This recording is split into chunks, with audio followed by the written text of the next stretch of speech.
Now then, after decades of suffering with insomnia, last night Brian Wood from Luton had his first good night's sleep in 50 years. Amazing. Yes, but he had to go to some pretty extraordinary lengths to achieve it, as did his local hospital. Ellie Price takes up the story. Brian Wood has been looking after the churchyard at Sundon for 10 years.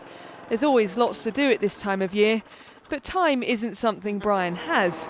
He's suffering from terminal cancer and has been given just weeks to live.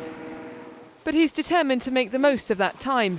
Brian's a chronic insomniac and says a good night's sleep would really help. So doctors at the Luton and Dunstable Hospital have agreed to give him that one night's rest by anaesthetising him. I'm just excited at the thought of it and the thought of the energy and the well-being that it might give me afterwards. My dying wish is that this would enable me to make Christmas. Brian says he hasn't slept properly for 50 years. Last night he was anaesthetised in a similar way to patients undergoing an operation. His doctor admits he gave Brian's request a lot of thought before agreeing to it. Providing ethically the benefit outweighs the risk, and the patient understands that, it's not unreasonable to give it a go. And in this particular case, this is my first time ever I've got a patient anaesthetised purely to enable them to sleep. You okay? Yeah, right now. Yeah? Pop your eyes open. After 6 hours, Brian was woken up, a bit groggy, but happy.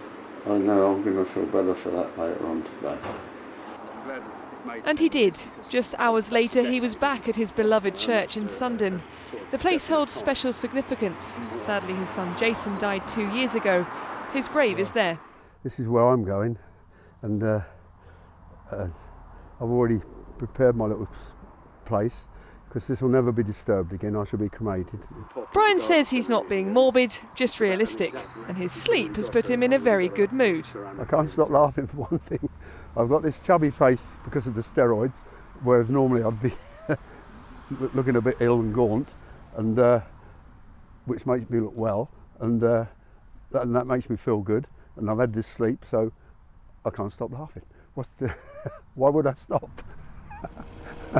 And he's determined not to stop, certainly while there are lawns to be mowed. Ellie Price, Anglia News, Luton.